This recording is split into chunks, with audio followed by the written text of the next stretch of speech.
Hey guys, welcome back to the Doghouse channel. If you're new here, my name is Jessica, the person behind the camera, and this is Grim, our soon-to-be 10-month-old German Shepherd dog. He will be 10 months old actually tomorrow. Today we're going to do some teeth cleaning on Grim. Everybody gets teeth cleaning in the same way, kinda, but I wanted to kind of use him as an example of what I do to clean their teeth. As you saw in the beginning, we are going to give Grim a raw marrow bone. I guess it's a marrow bone. It's it's what you would call like a soup bone. It's just, you normally would get them really small. I went to a butcher and the butcher will sell them really big. Sometimes at like certain grocery stores, you know, in your area, they will do this. They will not cut them for you if you ask. They might have some uncut available, and that would be usually the best for your dog, but we'll talk more about that in a second.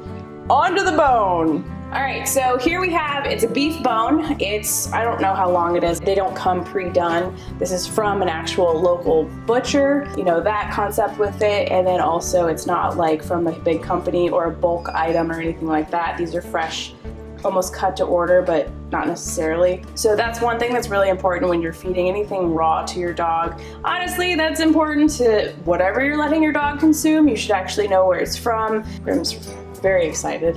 Everybody else already has a bone to chew on, so because we're making his a video, he's gotta wait. But I like this one because it's got still some meat on it, and it's got what I really want him to have is like the muscly stuff, so muscles in there, and these like tendons and stuff like this. This is very good. He's gonna, you know, eat the marrow out of here. This was frozen at some point. I've defrosted it. You don't want to give them this kind of stuff frozen solid. It's because then you can have some issues. A couple of things to kind of talk about these, you know, giving a raw bone to your dog. Grim is used to having some raw stuff here. He does not eat raw. This is not a meal. This is basic. This is literally a treat and a way for him to naturally brush his teeth. A lot of people ask about dental bones and things like that. This is going to be your best way of actually naturally brushing your dog's teeth, unless you're in there brushing your dog's teeth with a toothbrush, which some people do, and even then I don't think you're doing as good a job as this could actually do. Grim's about 60 pounds right now, I think. We haven't weighed him in a little while, and this is, like I said, almost like 6-7 inches. I didn't measure it, but the whole thing is he's gonna get this. So this is the size that I would give Lila. She's probably 10 pounds now. The last we weighed her not that long ago was 9 pounds, and she hasn't really grown much since.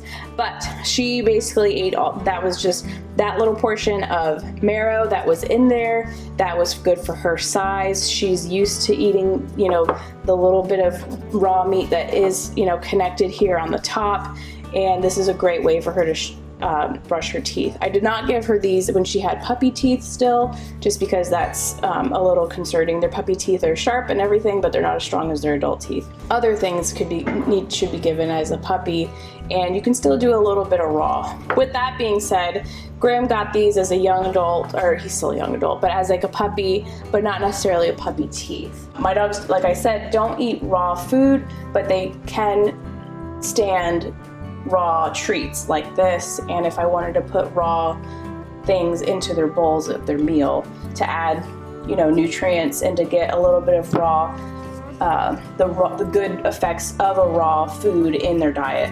Every dog's different. If your dog is just a young, typical healthy dog that can stomach raw, that's very good. If they've already been acclimated to it, I guess would be better. Or if you wanted to start, I would start small. Again, like this is actually not bad to start with because there's not a whole lot of raw going on. I did grab the one that was the most chunkiest that had this stuff going on. You don't have to get that, or you could on your own, you know, shave this off, most of this off more, and that way you can slowly get your dog system used to some raw stuff. I would Google how to start your dog to, you know, have raw treats if they haven't ever had it, you're concerned, or if they've ever shown signs of like stomach problems in the past. A lot of times this feeding raw is actually better for their stomach, but going from a dog that's had a regular diet for so long and then immediately introducing raw, it's more of a shock factor, not that we shouldn't feed raw. This is going to be 60% fat, like I said. This is really good for Grim. He's a young, thin boy that can take that much fat. He's a big dog, so he can take this much. As far as like Lila, I could give her this bone. It would take her even longer. It probably could be a slight meal for her because of her size, but I don't want to give her that much because she can't stomach. Her size is not going to stomach this much marrow fat, you know what I'm saying? So this much was fine for her system. This size for Dexter is not too bad. Now this is a little bit small for Dexter, but he is not a scarfer. He doesn't try to scarf down a bone, so he really just chews. So I can trust him with this size bone. So that's one thing to also consider. If somebody's like, oh, my dog will, you know, eat that whole, and it's like, okay, so your dog shouldn't have that. When that comes to mind, we think about, you know, always consider your dog's size compared to the size of bone, treat, or whatever you give them. Even if your dog is really big, there's always a potential that they might try to like gnaw on this and try to scarf it, and if that's the case, you go bigger. You never go too big with your chew bones. Some people I've seen will use this or a little bit bigger for like their golden retriever size dog, just a normal size big dog, and that's super unsafe, and they get their jaws stuck in between, or they try to swallow this, and then you got a foreign body. You can't go too big. Always go as big as you can. And let me tell you what, when you go to if you find a local butcher or even at Publix and stuff like that, these aren't super expensive at all. So go big. For your dogs that are aggressive chewers, like that want to chew and gnaw and just get it into the back of their you know, and you're worried about a fracture and a slab fracture, which is actually, it's hard to explain. It's like a slight fracture on the tooth, but the tooth doesn't come out. It's just like a crack up the tooth, and it's usually of a back molar, like a big molar. This is okay for them because it's pretty big, but they can get this pretty easily into their, like let's say a pit bull. You know, they're usually what they would call an aggressive chewer. This can sit in the back of their jawline, and they can just sit there and gnaw.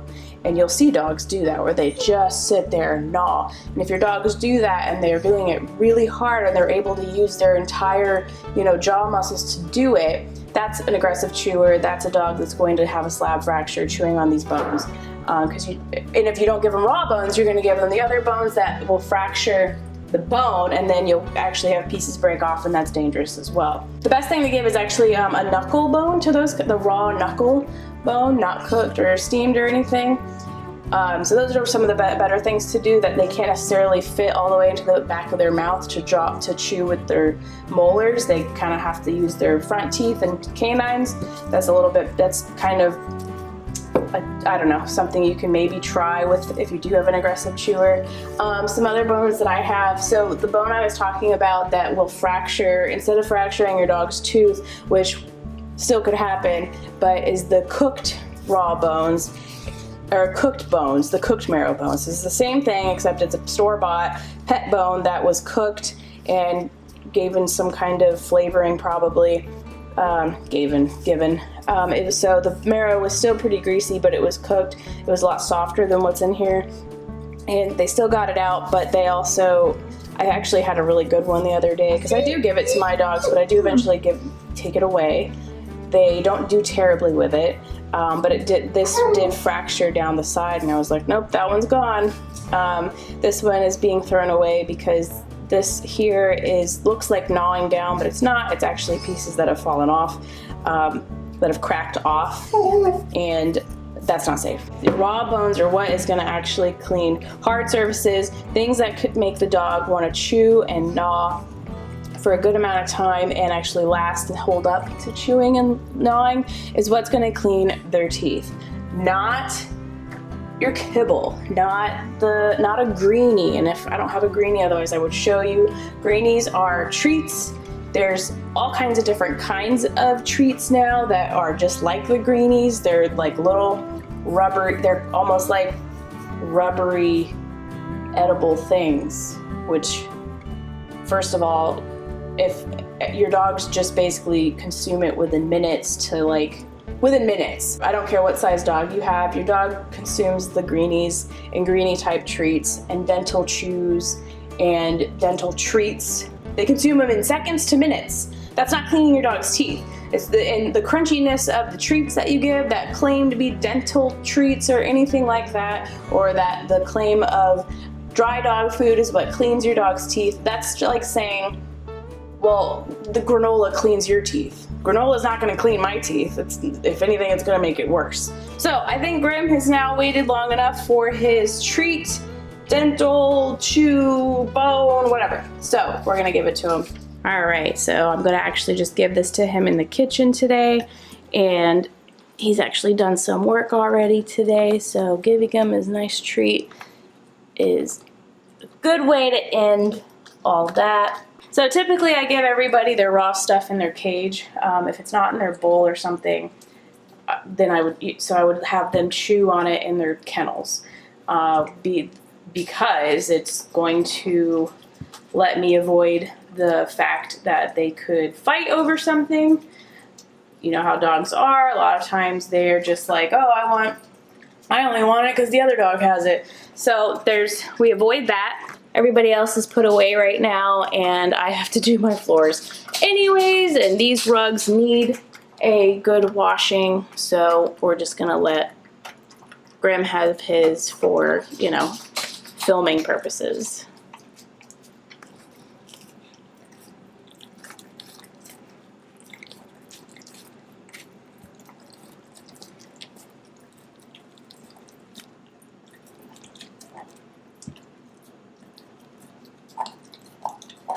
So something cool that I like to see that Grim does with these kind of things is he really does use the front teeth. And he's not aggressively grinding, but he's trying to get the meat off, but he's also chewing the bone at the same time. It was really nice, and that's cleaning his incisors, his front teeth.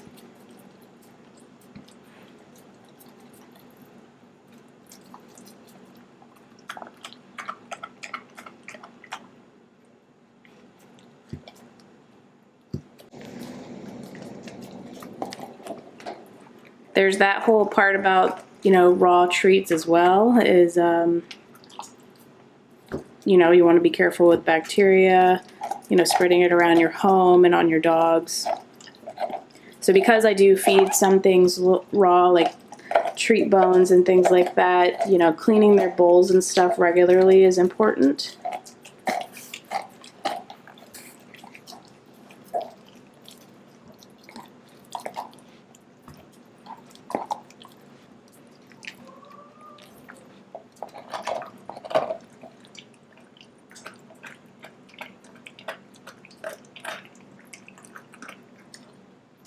Apparently cleaning his collar is going to be a part of that.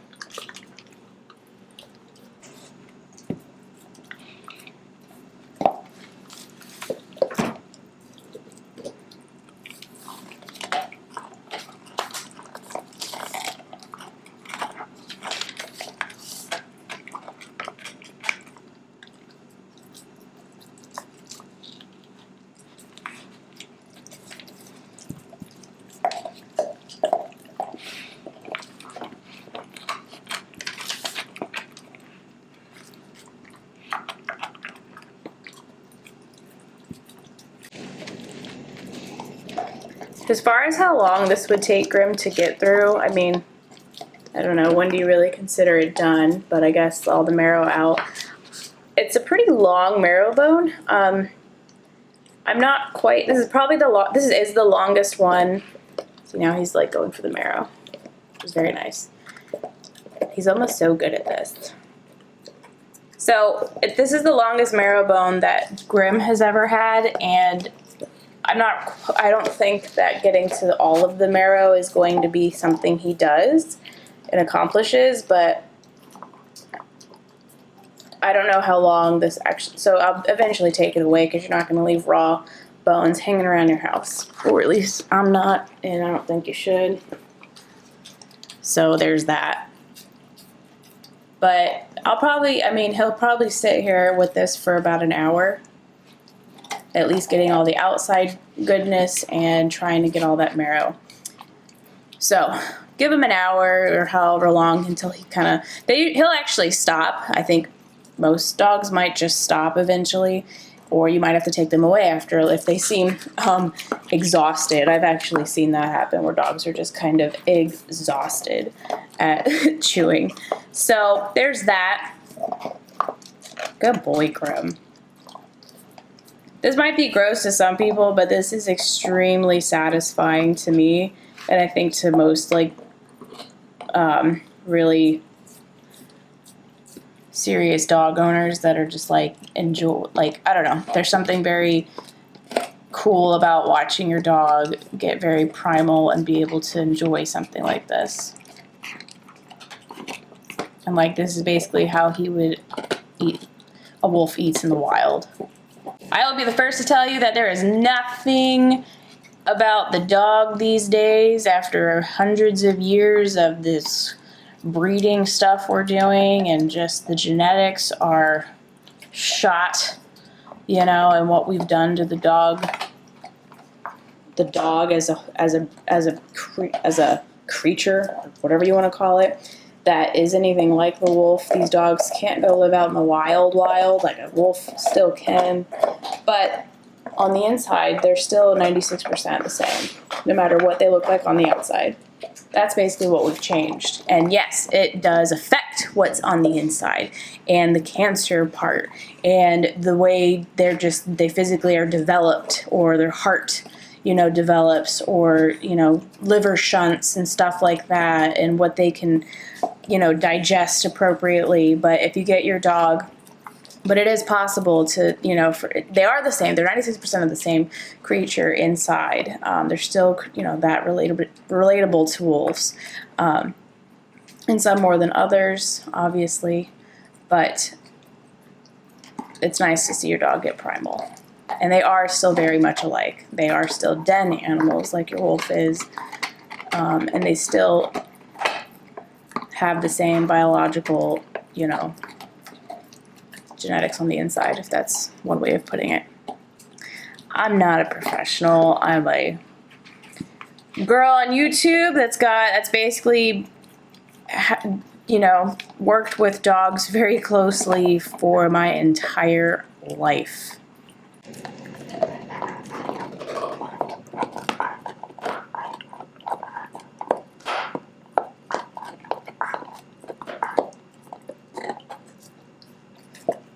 See, that's that back of the mouth gnawing that would be considered an aggressive chewer.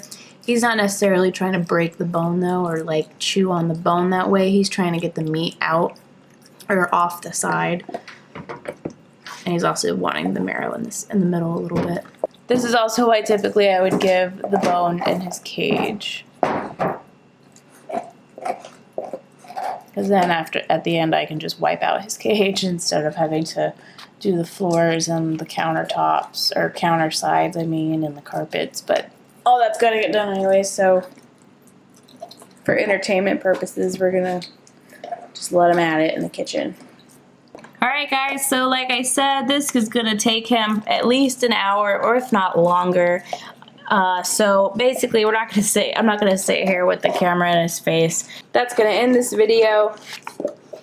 I hope you enjoyed it. I hope it was a little informal. I'm not really trying to tell everybody what to do in the least bit. So every dog is different. I know that. This is just kind of a little share of what I do with my dogs, and a little bit of information, and maybe a little help if you're looking for a better way to clean your dog's teeth. So I do always, where I work and stuff, it's always asked about, dental health, and this is what I always recommend. If you can, test out your dog, size appropriate bones. This is the most natural. So, and if another way works for you that I said doesn't really work, then you know what? That's fine. That ain't none of my business, right, Grim? Grimmy! Yeah, right. All right, well, I'm gonna let Grim enjoy this bone, and I hope you guys enjoyed him enjoying the bone. Thanks for watching. Please don't forget to like, subscribe, comment below. You know, tell me how you let your dog clean its teeth. Maybe I missed something. I'm sure I did. I'm, again, not a professional, just a very active dog owner. So, I'll see you guys in the next video. Bye.